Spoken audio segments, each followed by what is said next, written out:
visiting faculty to the Department of Mechanical Engineering here at University of Louisville. His home's in India, where he's a professor at the Academy of Science and Innovation Research and a senior principal scientist at Central Glass and Ceramic Research Institute. He's made significant research contributions in areas such as biomaterials, orthopedic implants, and additive manufacturing, and he will be telling us more about that today in his talk titled Biomaterials and Additive Manufacturing Integration, an Evolving Paradigm Towards Next Generation Orthopedic Implants.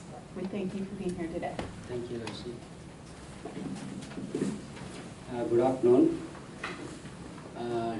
Today my talk will be more focused on materials and how these new materials which we either synthesize or develop using conventional techniques can be integrated with advanced manufacturing techniques such as additive manufacturing to create implants, especially orthopedic implants, which can last longer.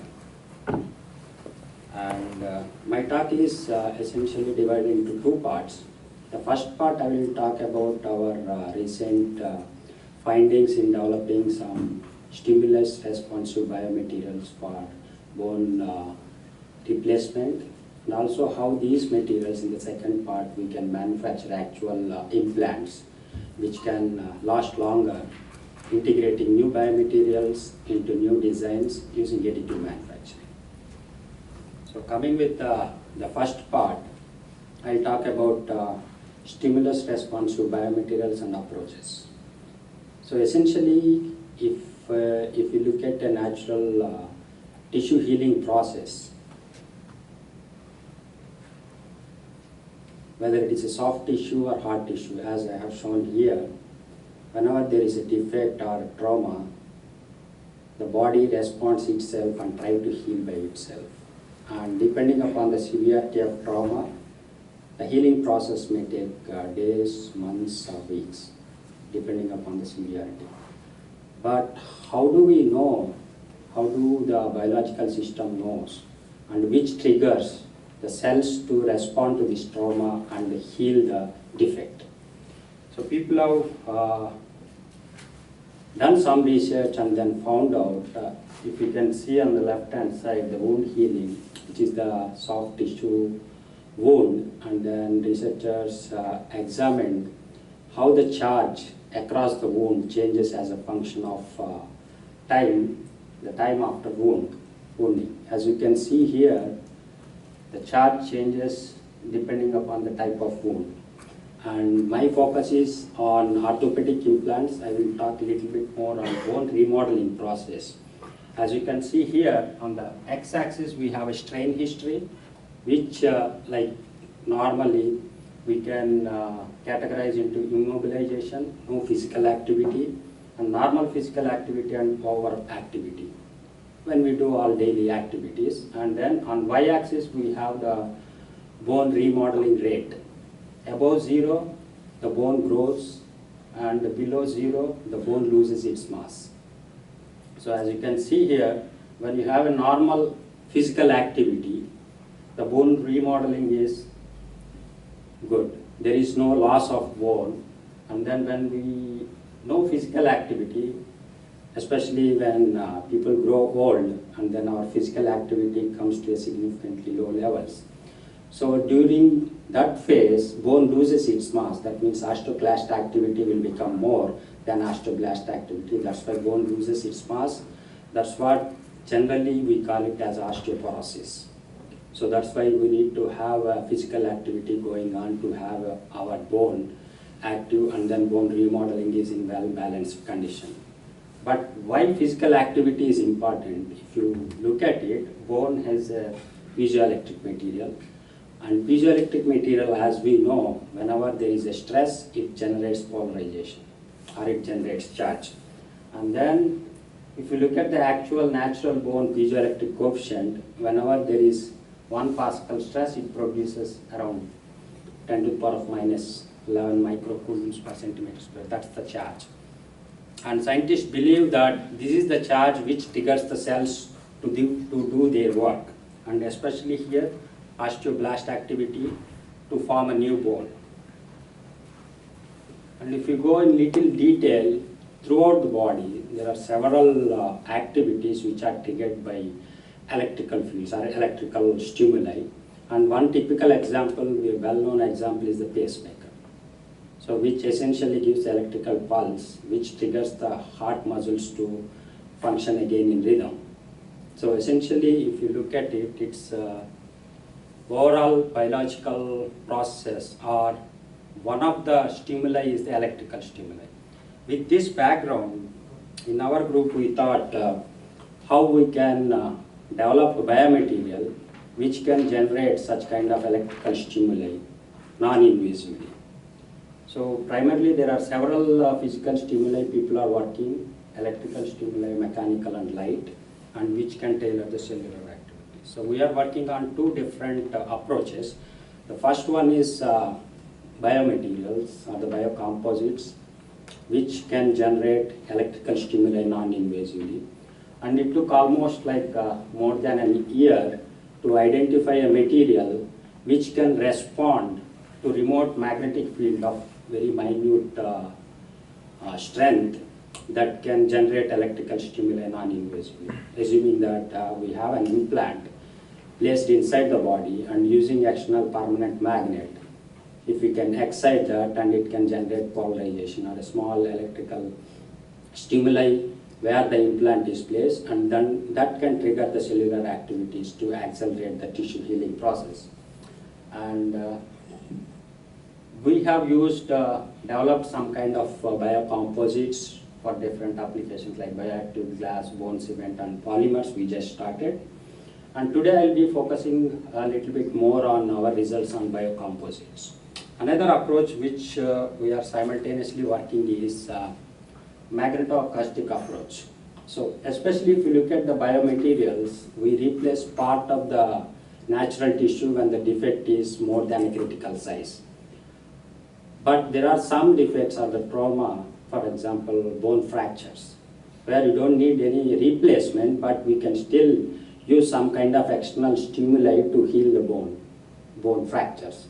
There are several devices already in the market available, both ultrasound and electrical stimuli. But here our approach is like generate same electrical stimuli by using combination of pulsed ultrasound and then magnetic field. So essentially when we use pulsed ultrasound, which is a sound wave, using appropriate frequency, we can oscillate charged or polar ions within the body fluids and the tissues. And when we oscillate these charged ions under magnetic field, we can generate electrical fields. So that's the primary hypothesis. And then we have estimated that when we use appropriate frequency pulsed ultrasound and sufficient field strength, we can generate electrical stimuli up to like microvolts per centimeters. And at the same time, ultrasound also can generate mechanical stress on the tissues or the bones, which can stimulate several several cellular activities. By combining these both electrical and mechanical stimuli, how the cells behave under these stimuli, that's the approach we are working on. And we are using this approach for bone, cartilage regeneration and also cancer treatment. We have some preliminary results as well, but today I'll talk more about on these biocomposites. As I was telling, it took like almost an year to identify a material which can generate non-invasively the electrical polarization with the remote application of magnetic field, that is a multiferroate. And this came, we have identified this when I was talking to one of my colleagues, Dr. Deepten, who is working on multiferrates for more than a decade. So he is developing this material for different applications, but the beauty of multiferroic, as you know, like ferroelectric materials, which are the materials when we apply electrical field, it will generate polarization, or you can polarize that. And then ferromagnetic materials, which when we apply magnetic field, we can generate magnetization. In multiferrates, we can combine these two ferro orders. That means when we apply magnetic field, these materials will generate polarization. And then if we apply electrical field, these materials will generate magnetic field. So that's what it can be reversible. So we have used this, one of the multiferrite, that is bismuth ferrite, and then appropriately selected these two materials, calcium sulfate hemihydrate, which is a self-setting bone cement, and bioactive glass, which is also one of the most widely used biomaterial. The primary reason we have chosen these two materials is, as I have underlined here, both materials we can process at very low temperatures. The bone cement sets at room temperature. The bioactive glass, its firing temperature is less than like 800 degrees centigrade. That is the one requirement which we thought, because without affecting the multiferrite properties of bismuth ferrite. The first thing, as a material scientist, we mixed these two materials in different concentrations, and the first thing we observed is the microstructures. How the bismuth ferrite, which is bright face in these pictures, whether it is well distributed uniformly or not, if there is any agglomeration or is there any chemical interaction between the matrix and multiferrites. That's what we have observed. So essentially what we found is, like, when we keep on increasing the bismuth ferrite concentration, the agglomeration also increased, and it has its own detrimental effect on properties that I will talk about soon.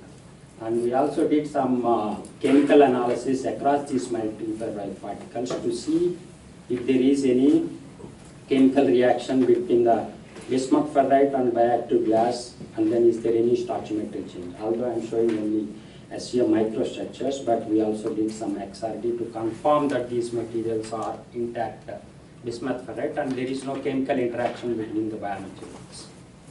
So the next step we did, especially for bone cement, the calcium sulfate based bone cements are not very strong, but we found that by adding bismuth ferrite, the strength can be significantly increased.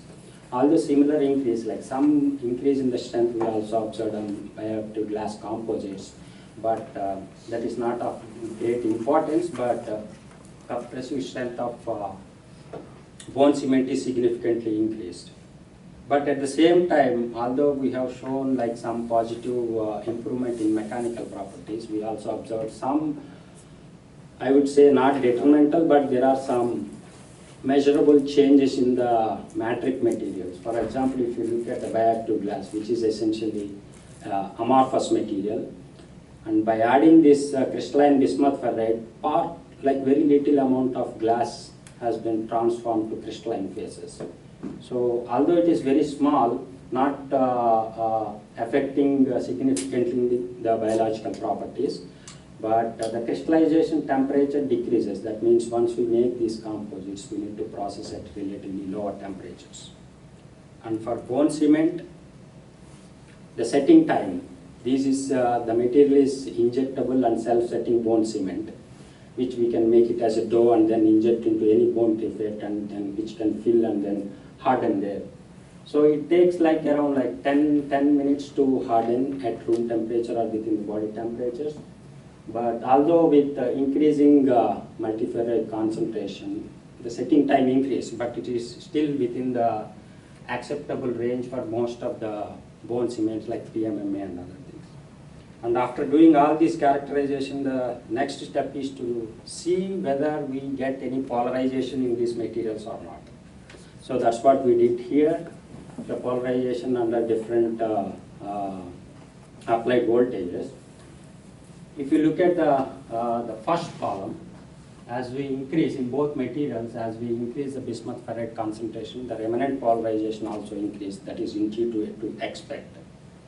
From 0.3 microcoulombs per centimeter square to approximately about 0.25, which is intuitive. But what we initially expected is when we apply remote magnetic field, the polarization should increase. As you can see, the second column, when we applied 200 millitesla and 350 millitesla, there is no significant increase. But essentially, there is a drop in polarization. So we tried to examine this, and then we found that, as I have shown in the first slide, these multiferrite particles agglomerated in large lumps. That's why we could not see. Thank you. That's why we could not see improvement in polarization with increase in the magnetic field. But at this stage we thought, okay, let us see whatever the polarization we have with increasing concentration, whether that will prove to be beneficial for cell material interaction or cell proliferation. The first step we normally do is the cytotoxicity assay, which is MTT. And on y-axis, we have normalized cell proliferation with respect to control, which is either bioactive glass or calcium sulfate. And after seeding the cells, which are like MC3T3 pre-astroblast cells on these samples, and these cultures were exposed to magnetic field 200 and 350 millitesla. We have used a permanent magnet of like maybe 15 millimeter diameter and 4 to 5 millimeter thick. It is very compact. Even when we go for in vivo trials, these magnets can be easily wrapped like a watch on wherever the defect we implant these materials. And exposure time is 30 minutes per 24 hours. So every day at a particular time we expose these cultures to 30 minutes per day to these different magnetic fields. And we observed like up to like approximately 5-8% bismuth ferrite, we have seen good amount of cell proliferation compared to without these multiferrite materials. Apart from quantitative, we also did some live dead cell assay also to get some supportive evidences. Because these materials we are planning for bone replacement, we also did some osteogenic differentiation. Especially we did ALP activity, which is the early marker for bone formation on these composites. And for this, we have used biocomposite with 2% bismuth ferrite as a positive control, which is also supplemented with osteogenic media. That means under this condition, we are 100% sure that ALP activity will be significantly high, and we have used that as a positive control, and then did all these composites under different exposures, only like without magnetic field exposure and 350 millitesla. And this is for 200 millitesla. And then these fields were based on our initial MTT data, where we have seen like for bone cement 200 millitesla was the sufficient and good amount of field, where we have seen considerable increase in the cell viability, and for bioactive glass it was 350. The same conditions we have used for ALP activity, and we have seen like a good amount of ALP production and up to 14 days. And then later we also did longer time bone mineralization using one-course staining. And the left hand side shows the calcium deposition, and this is the phosphate deposition. As you can see here, more red means more calcium, and here more black means more phosphorus. Similar kind of assay we also did for other materials. But essentially here, what we found out is whenever we add this bismuth ferrite and expose these composites to magnetic field, whether it is 200 or 350 millitesla, we can see that these cells are differentiating very well, and then it has a good mineralization potential as well. But based on these results, we observed that when the concentration is like either 5 or less, we have seen good amount of positive results like bone mineralization and cell proliferation. Then what is the reason for that? To understand that, we did some calculation to see whether our biocomposites polarization is, how close it is to the natural bone. And from the literature we found that when the bone is applied 1 Pascal, this is the amount of charge that generates. And then considering our natural joint, which can expose depending upon the daily activities, they can experience between 0.5 to 10 MPa stress. So under those activities, bone can generate maximum up to, like for example, 0.7 nanocoulombs per centimeter square. That's the charge natural bone generates. If I compare that value with our composites, which are like almost 10 times more. So probably the polarization or the charge is so high our expected cell material interaction and cell proliferation is not up to the mark. So that's why our next step before going into animal trials, we would like to reduce the concentration maybe below 1% and then see whether we can reduce this polarization to close to that and then see how that will perform. And this ends my first part of the talk where we have developed some stimulus response to biocomposites. But when we are using this material, even though it proved very well in vitro and in vivo, when we are going for clinical trials, we need to give these biomaterials appropriate shape, geometry, which is close to the natural bone so that we can expect better outcome under in vivo conditions. So in that sense, how additive manufacturing can contribute to this. To know that, I would like to show one slide here. This slide shows several retrieved orthopedic implants.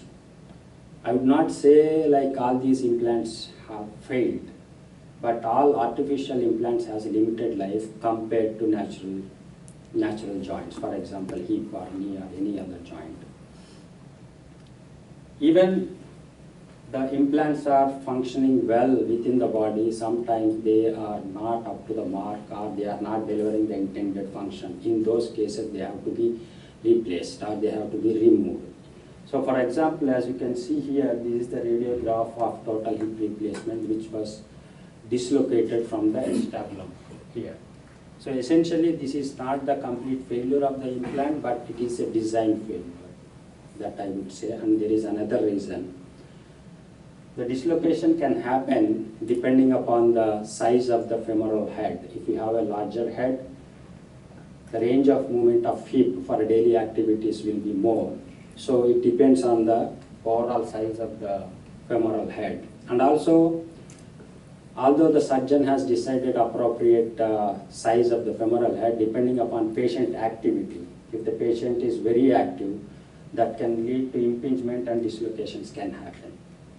Similarly, here there is a significant loss of bone in tibia because of wear-induced osteolysis, that is, the wear debris coming from these artificial implants.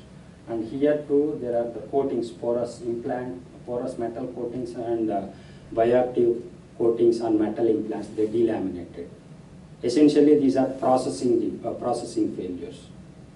So there may be different reasons for the limited life of implants. It can be related to materials, it can be design related, or it can be surgical procedure, or at the last it can be a patient compliance as well.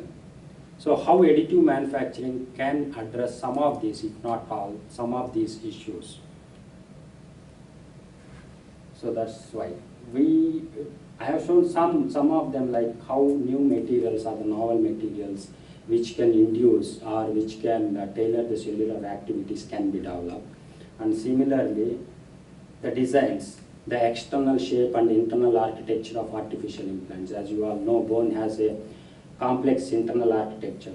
Outside it is a cortical bone which is fully dense and gives sufficiently strong, give overall strength to the bone, and as we go inside, the porosity increases, which also used for nutrient supplies. But all these artificial implants doesn't have that internal architecture which is gradient. So using conventional manufacturing technique, it is very difficult to manufacture those implants. So but we have sufficiently new materials which can stimulate cellular activities. If we have a sufficient design, as you can see here, fully dense here and highly porous here for osseointegration. And integrating them and using conventional manufacturing, it is very difficult. So if you use additive manufacturing, all these can be integrated in one implant, and also we can make these implants in one step. There is no different steps where we can integrate the different stages or the different architectures of implants. And more importantly, we can make implants with compositional and structural variation which are site-specific. So considering the implants, there are 3 different additive manufacturing techniques which are very popular for making these. The first one is direct metal deposition. As you can see here, we can use powder feedstock which are fed through these nozzles and melted on the XY table, which is controlled by computers. And each cross section is built by overlapping these lines, and each cross section is built one over the other to complete the CAD model.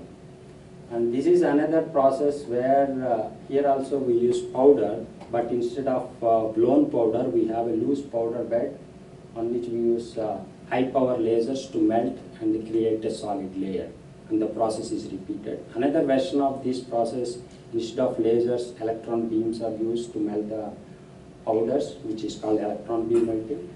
And the last one is primarily used for ceramics and polymers, which is like polymers can also be used here.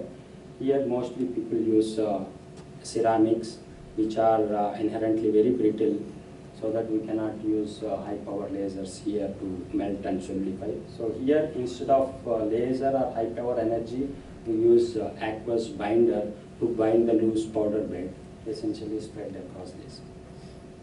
So I'll talk about two issues, how these additive manufacturing and new materials can be integrated in one step to address orthopedic implant issues. The first one is the tissue bonding. Like most of these load-bearing orthopedic implants are made with metals, which are essentially bioinert. They don't have direct chemical bonding with the natural bone, because natural bone composition and metal compositions are entirely different.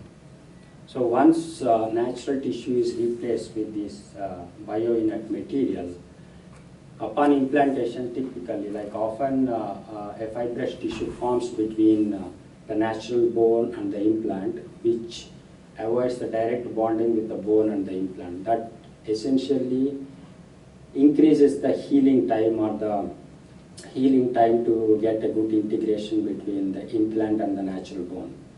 But for stable fixation and long-term performance, we need to have a direct bonding. So that we can achieve if we can make these implants either bioactive or provide a conducive environment where we can eliminate this fibrous tissue formation. That is one thing. And another approach, even without changing the composition or making this bioactive, people use like porous implants, where the porosity will provide the natural bone to grow inside and have a mechanical anchorage, so that it can have a stable fixation. So both these, whether we can make the implant more bioactive or provide porosity for osseointegration, both can be done using additive manufacturing in one step. One typical example which we have made is this is a amputation implant, transcutaneous amputation implant, where we have a fully dense region here where amputee can be fixed, and then in the bottom region we have a highly porous and bioactive composite material. So I'll show a couple of examples how these composite materials can be made using these additive manufacturing. The first thing, like layman can see, like hydroxyapatite and bioactive glass composites are very close to a natural bone composition wise, and they have a chemical bonding with the bone. So if you add these bioactive materials to bioinert materials such as titanium, the cell material interaction and bone bonding capability can be increased. That's logical. That's what intuitive to expect we can see here. But if you use this additive manufacturing to make such kind of composites, the additional benefit, apart from this biological performance, we also get uniform improvement in the grains. As you can see here, the feature size is very coarse, and if we use additive manufacturing, we can have a finer and finer microstructure that will improve the mechanical properties of these biocomposites. And another new material which we have explored is the titanium nitride, which is essentially not a biomaterial, but people use this material for highly wear-resistant applications. And then we have made same titanium, which is bioinert, with different concentrations, although I am showing 10% titanium nitride. made a composite, and then first thing we observed is how this material will behave when we see the cells onto it. As you can see here, after 5 days, the osteoblast cells can adhere well onto the surface and then spread and will completely cover with the cover the implant surface. Then we have seen like why this is happening. What we have observed is like the surface energy of normal bionet titanium can be significantly improved if you add titanium nitride. So that means we are essentially improving the wettability of the implant.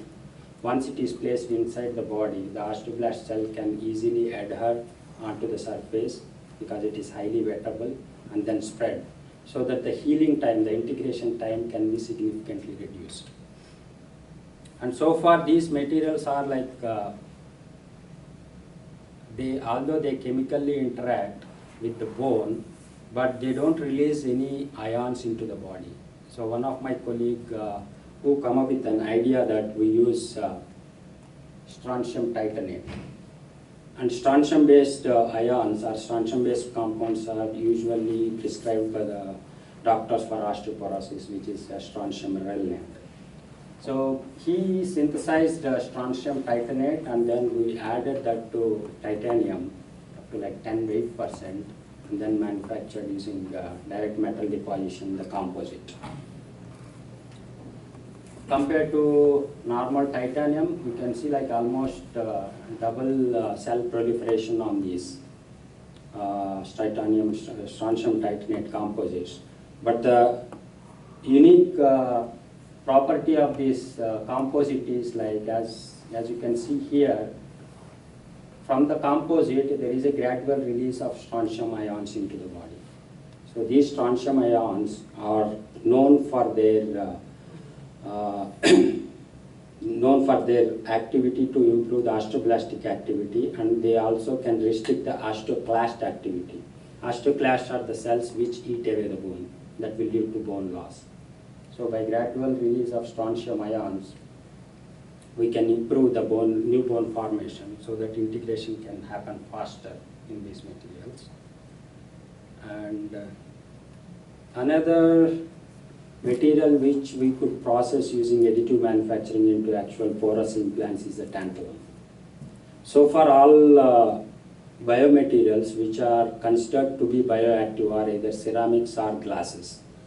But we have shown that tantalum, which is a metal, can be as good as hydroxyapatite in terms of bioactivity is concerned. But the challenge with the tantalum is its extremely high melting temperature, and conventional processing techniques, it is very difficult to process this tantalum. But using lasers and high power electron beams, we can easily process these and then make implants with metal which are tough and stronger than ceramic and glass materials, so that it can improve the properties. And if I don't want to change the composition of existing biomaterials, but I want to tailor its biological properties, whether it is a cell material interactions or its corrosion or ion leaching within the body, whether that can be done using this technique. So we know that all these metals are crystalline, and then when we process these, each grain has its own orientation. So as you can see here, this is a magnesium alloy. Each grain has its own crystallographic orientation, which is HCP structure. As you can see here, these grain T and G, these are the two grains which has a basal orientation. Only those grains are highly resistant to corrosion, and other areas you can see some amount of corrosion is taking place. So whether I can make an implant with the surface with crystallographic orientation which is preferred, which is particular orientation, and have a better corrosion resistance within the biological media. That's the idea. And then what we did is we took stainless steel. Why stainless steel? Is stainless steel, although it is being used as a fracture plates, but it can release nickel ions gradually within the body, which is toxic. So there are several alloys which are being developed without nickel as well. but among different material, this is the most economic material. If you can look at, this is a normal conventionally processed stainless steel, and this is direct metal deposited stainless steel. You can see the orientation changes in the grains, significant change in the grain orientation. So after making that with the surface, we did same MTT assay. We can see these two are the surfaces or the implants which are made using direct metal deposition. This is the control, which is rod. You can see measurable increase in cell viability also. But this is in as processed condition. As deposited, we seeded the cells. In as deposited condition, we have some surface roughness, and surface roughness has a strong influence on cell adhesion especially, and then spreading and proliferation. To eliminate that and then see essentially whether the grain or the crystal structure has any influence on it, we did the complete polishing, mirror polishing, and then did the same thing. Although initially we did not see much improvement in cell proliferation on this, but after 11 days we could see some improvement. But our primary idea is to reduce the ion release. Then we did observe, we did some EBSD analysis, electron backscattered analysis. And this one, this is the inverse pole figure, just to have some idea. On these samples, 111 orientation and 001 and 101 orientation. If you have more dots here, that means this material has grains of this orientation more, and then more, very less in 101 orientation, crystallographic orientation. But after direct metal deposition, as you can see here, majority of the grains have a orientation of 101. That means in 3 different orientation, if you look at the atomic arrangement, those are entirely different. So once this implant has 101 orientation, the lattice spacing, as you can see, the space between atom to atom is significantly different. That will enable more stable passive layer on the surface, which can protect the ions releasing from the implant into the body. This kind of crystallographic texturing can also be done. That in one step. You start with the deposition and then make, and only on the surface we can change the process parameter to have a preferred crystallographic orientation. And these are some of the implants which we have made using those composite materials with different porosities in different regions.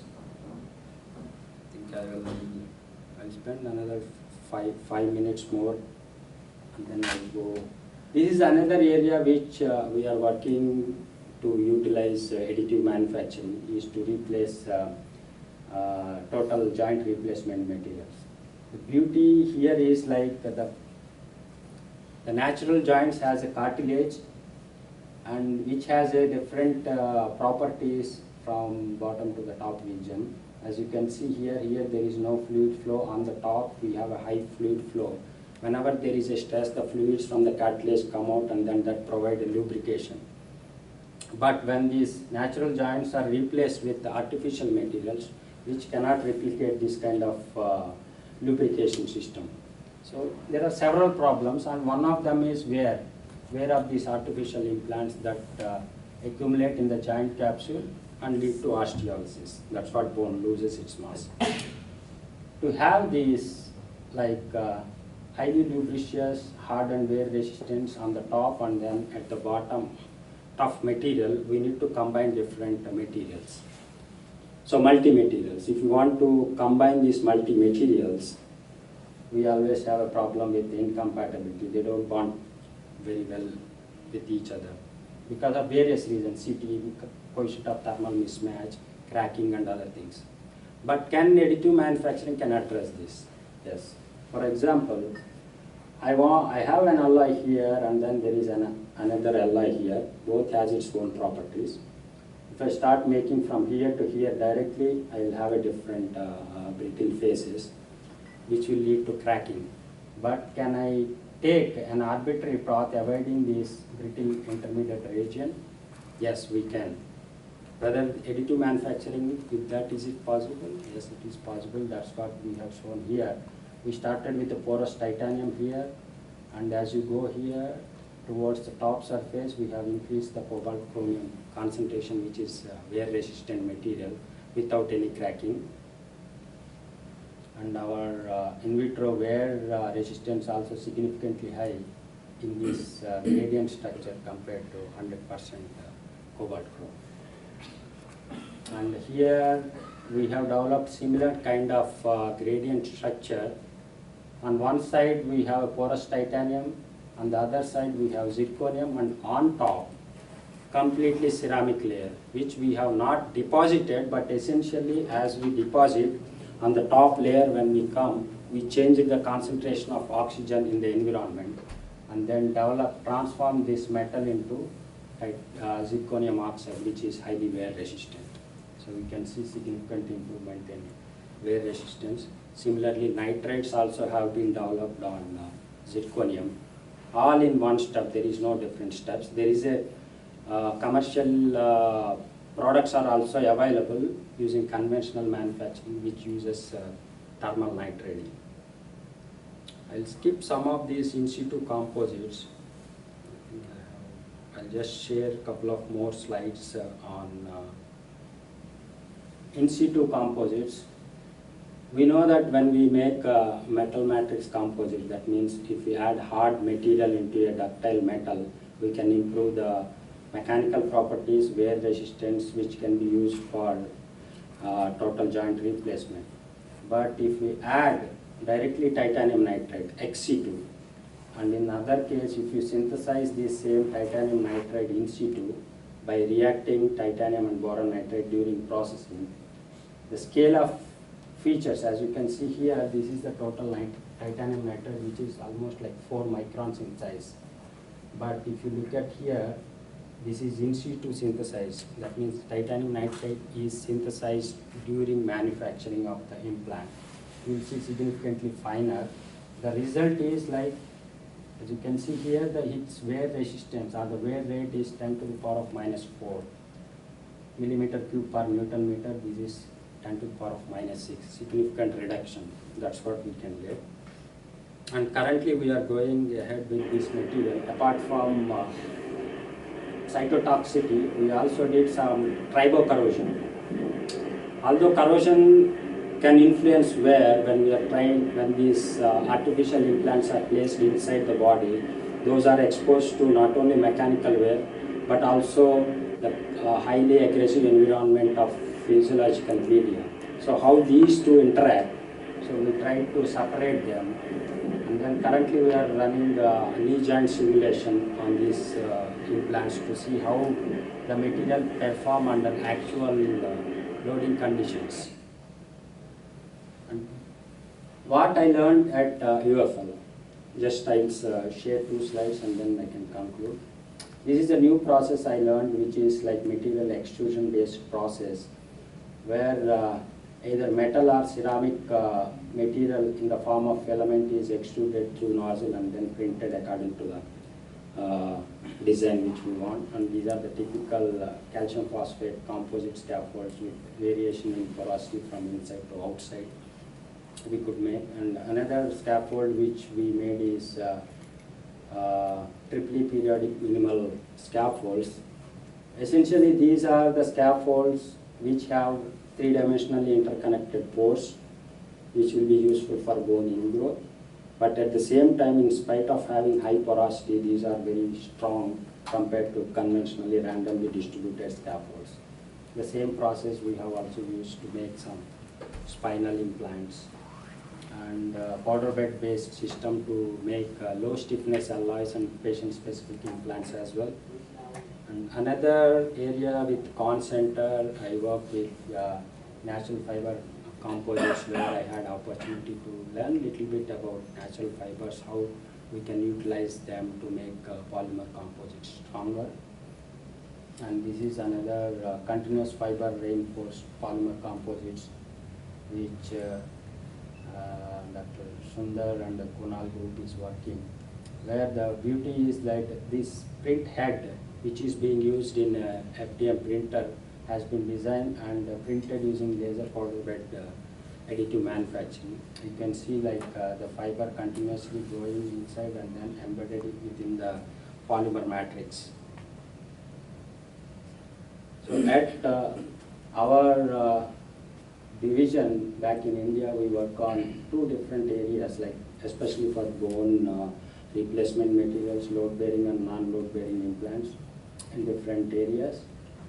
And we also would like to work with collaborations in different areas. If anybody is interested, I am also interested in working with any one of you in this area. And apart from normal research and publications, we also give equal importance to product and technology development. Our division has developed almost 11 technologies, and among them 9 have already been licensed and currently available in the market in India, and some in Europe as well. And to summarize my talk, I can only say only one sentence, especially for healthcare or orthopedic implants, if we are replacing any natural tissue, and to have a similar kind of performance, we need everlasting improvements, and I hope we will be able to do that gradually in steps. And finally, I would like to acknowledge the financial support without which we could not make all this. And my colleagues and collaborators we work with who contributed towards the knowledge which I have shared today. And more importantly, graduate and undergraduate students who directly work on this. Thank you very much. If you have any questions, I'll be happy to answer. Everybody is hungry, I guess. Yeah, one question about what frequencies do you use? I'm talking about the first technology you were, where you were doing electromagnetic stimulation of the implants and the cells. What frequency have you found? Have you changed the frequency to see if the cells? No. Actually, that magnetoacoustic, I am just a material scientist. So I was just looking at the literature, and then low intensity pulsed ultrasound, LIPUS. That Smith and Nephew device is already in the market for healing non-union fractures. Same, exactly same. We did not change anything. We have used the same frequency, same pulse width, 200 microseconds. Everything is same. But we used static magnetic field that we can generate either using electromagnets or even permanent magnets, very small. But what we are still struggling is how to measure the charge generated within that media. Although I have shown some values which are like estimates based on some empirical relations. I am trying to talk to different people. So far I could not get an appropriate technique through which I can measure the charge or the electrical field that is generated within the fluid, biological medium. But there are techniques which can measure the pressure that can be generated using ultrasound, like hydrophones and all those, but not the charge. But if any one of you, if you have any idea, can help us out. So just to follow up on that, you already showed hysteresis loops that you could use for charge measurement. No, that is a material, for example. In situ use. Yeah. Okay. I just show, I think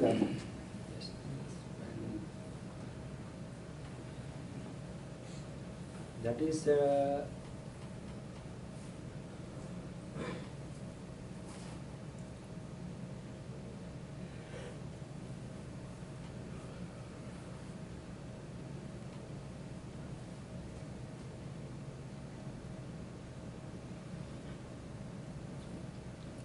here we have a sample, physical sample.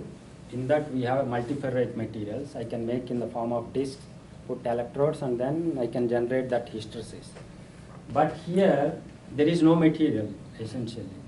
What I am using is pulsed ultrasound and then magnetic field. For example, if I have a defect here, I want to heal. On one side I am putting the ultrasound probe, on the other side I am putting the permanent magnet. By doing that, I will generate electrical field within the tissue, and I want to measure how much electrical field that is being generated in it. Mechanical, there are systems and protocols are available which we can measure. But electrical, I could not. That these values are just estimates. So in terms of 3D printing, you're making these constructs, the implantable constructs. How do they compare in terms of durability compared to fabricated components? And what is the defect rate that you get when you're 3D printing components? Because one fall, some of these implants are designed for a decade's worth of use, and you're having those.